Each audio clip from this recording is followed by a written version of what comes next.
Hello student. अभी हम लोगों ने लास्ट वीडियो में क्या देखा? जनरेटिंग स्टेशंस में पावर जनरेट होते हैं और ट्रांसमिशन लाइन के थ्रू पावर ट्रांसमिट होते हैं डिस्ट्रीब्यूशन एंड तक।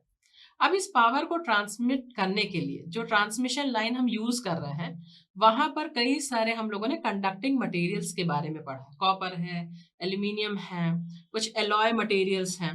अब सबकी अपनी अपनी प्रॉपर्टीज हैं, किस वोल्टेज लेवल के लिए हमें कौन सा कंडक्टर लेना है, क्या साइज रखना है, ये according to requirement, location, voltage level, ये सारी चीजें क्या है हमारी चेंज हो जाती हैं। इसके साथ हम लोगों ने ये चीज भी देखा कि जो एल्यूमिनियम है that is far better than the copper, और आज की डेट में सबसे ज्यादा एल्यूमिनियम को हम ट्रांसमिशन लाइन में यूज भी कर रहे हैं। क्यों? क्योंकि इसका वेट क्या है, काफी कम है, कॉस्ट काफी कम है, राइट। इसकी वजह से ये काफी ज्यादा यूज हो रहा है। साथ ही साथ क्रॉस सेक्शनल एरिया की अगर मैं बात करूं तो सेम करंट कैरिंग कैपेसिटी के लिए एल्यूमिनियम का जो क्रॉस सेक्शनल एरिया है कॉपर के कंपैरिजन में क्या होता है, ज्यादा होता है। अब ज्यादा अगर है तो कंडक्टर तो ऑब्वियसली थोड़ा ज्यादा यूज होगा, पर उसका सबसे बड़ा एडवांटेज ये है कि कोरोना को रिड्यूस करता है। जैसे ही क्रॉस सेक्शनल एरिया आपका इंक्रीज होगा, कोरोना लॉसेस आपके क्या हो जाएंगे, रिड्यूस हो जाएंगे। इन सभी चीजों को ध्यान में रखते हुए कुछ कंडक्टर्स हमारे डिजाइन किए हुए हैं जो हमारे ट्रांसमिशन लाइन में यूज होते हैं। तो सबसे पहला कंडक्टर जो हम यहाँ पे एक्सप्लेन करने वाले हैं that is AAC, all aluminium conductor. इसको कई बार हम लोग एल्यूमिनियम स्ट्रैंडेड कंडक्टर्स भी कहते हैं। इसकी कंडक्टिविटी बहुत अच्छी होती है, बट जो स्ट्रेंथ होता है वो काफी कम होता है, जिसकी वजह से ट्रांसमिशन में या डिस्ट्रीब्यूशन में जो इसके यूजेस हैं वो बहुत लिमिटेड है।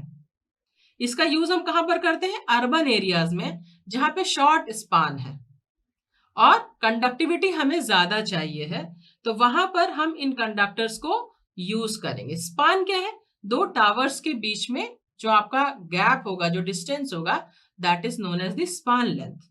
तो जहां पर भी आपके अर्बन एरियाज है वहां पर ये कंडक्टर्स आपके यूज होते हैं, ठीक है। सेकंड कंडक्टर कौन सा है आपका, triple AC, all aluminium alloy conductors.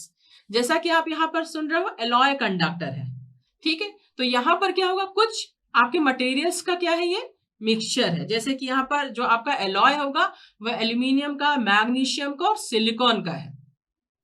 इसकी वजह से जैसे ही यहां पर एक एलॉय आपका फॉर्म होगा, इसका जो स्ट्रेंथ होगा वो काफी ज्यादा हो जाएगा और इसकी जो इलेक्ट्रिकल कंडक्टिविटी है वो काफी अच्छी होगी। मैकेनिकल स्ट्रेंथ भी इसका क्या होगा, अच्छा होगा।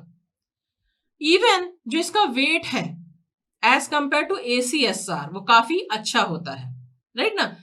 इसकी वजह से, इस एडवांटेजेस की वजह से इसका जो यूज है कोस्टल एरियाज में होता है, जहां पर आपका जो कोरोजन है उसको रिड्यूस किया जा सके, वहां पर हम इन कंडक्टर्स को यूज करेंगे। थर्ड कंडक्टर है आपका ACSR, aluminium conductor steel reinforced. यहां पर क्या होगा, जो आपका सेंटर कंडक्टर होगा वो स्टील का होगा और इसके चारों तरफ जो आपके कंडक्टर्स होंगे वो एल्यूमिनियम्स के होंगे, ठीक है।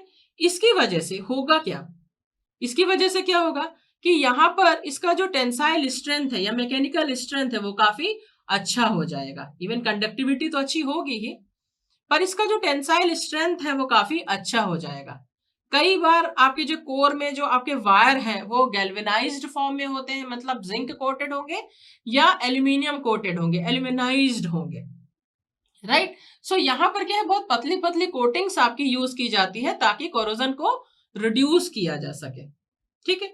सेंट्रल पार्ट में स्टील देने का एडवांटेज क्या है, ताकि इसकी स्ट्रेंथ को बढ़ाया जा सके। जैसे इसका मैकेनिकल स्ट्रेंथ इंक्रीज होगा, आपके ट्रांसमिशन लाइन में सैग क्या होगा, रिड्यूस होगा। अब सैग क्या है, अगर टेम्परेचर इंक्रीज हो जाए, कंडक्टर्स हैं आपका, चाहे एल्यूमिनियम हो या कॉपर हो, ये क्या है, कंडक्टर्स हैं। जैसे ही हम टेम्परेचर इंक्रीज करेंगे या फिर कुछ और पैरामीटर्स होते हैं जो सैग के लिए रिस्पॉन्सिबल होते हैं, वो हम इस यूनिट में पढ़ने वाले हैं अभी।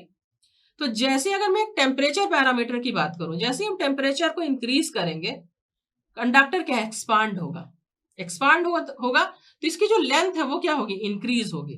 अब अगर ये स्पान दो कंडक्टर के बीच में अगर ये फिक्स्ड है, लाइन अगर आपकी कंडक्टर यदि आपकी फिक्स्ड है, तो जब ये एक्सपांड होगा तो ये नीचे की तरफ झूलेगा। तो आप लोग देखते हो कि ट्रांसमिशन लाइन में कई बार वो नीचे की तरफ जो है वायर्स लटकते रहते हैं, झूलते रहते हैं, उसको हम क्या बोलते हैं, सैग। मींस अपने एक्चुअल पोजीशन से वो जितना नीचे आ जाता है उस डिस्टेंस को हम क्या बोलते हैं, सैग।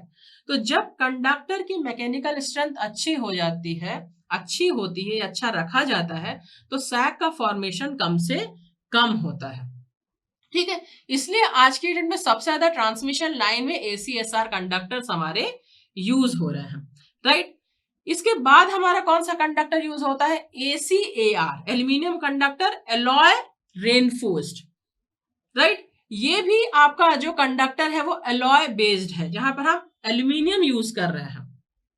ठीक है, अब यहां पर जो आपका सेंटर कोर होगा वो एल्यूमिनियम का बना हुआ होगा, और इसके चारों तरफ जो आपके कंडक्टर्स होंगे that is also made by the aluminium. ठीक है, इसकी वजह से इसका स्ट्रेंथ अच्छा होगा, और स्ट्रेंथ टू वेट रेशियो जो होगा वो ACSR के कंपैरिजन में इक्वल रखने की कोशिश की जाती है।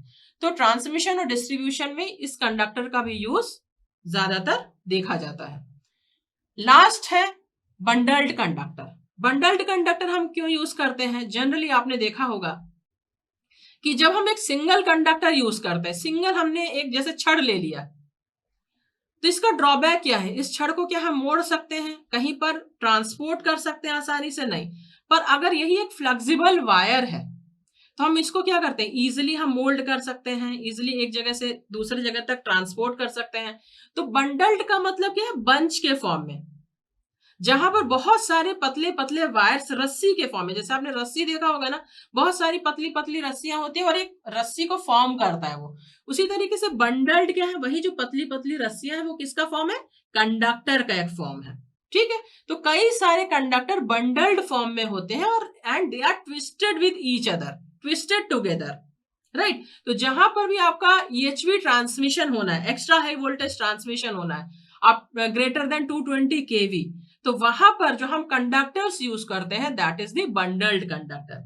इस बंडल्ड कंडक्टर का एडवांटेज भी क्या होता है कि ये कोरोना को रिड्यूस करता है, रेडियो इंटरफेरेंस को, या फिर जो नियर बाय कम्युनिकेशन लाइंस हैं वहां पर जितने भी कम्युनिकेशन लॉसेस हैं, इंटरफेरेंसेस है कम्युनिकेशन लाइन में, इसको रिड्यूस करता है, राइट। सो यहाँ पर हमने देखा कि जो बंडल्ड कंडक्टर है, आज की डेट में जितने भी आप ट्रांसमिशन लाइन देखोगे, जितने भी कंडक्टर से बंडल्ड फॉर्म में होंगे, मींस एक फेज में एक कंडक्टर ना होके ग्रुप ऑफ कंडक्टर्स होते हैं। तो ये किसी भी कंडक्टर के सरफेस में जो इलेक्ट्रिकल ग्रेडियंट होगा उसकी वैल्यू को रिड्यूस करता है। अगर इलेक्ट्रिकल ग्रेडियंट हमारा रिड्यूस होगा तो जो आपका आयनाइजेशन होगा एयर में, एयर आयनाइजेशन की जो प्रॉब्लम होती है, कोरोना जहां पे इफेक्ट आपका नजर आने लगता है, वो एयर आयनाइजेशन आपका रिड्यूस हो जाएगा। तो ये आपका एक एडवांटेज है बंडल्ड कंडक्टर को यूज करने का इन अ ट्रांसमिशन लाइन, राइट। सो ये आपके क्या है, आपके जो कंडक्टर्स हैं, टाइप्स ऑफ कंडक्टर थे जो कि ट्रांसमिशन लाइन में यूज होते हैं।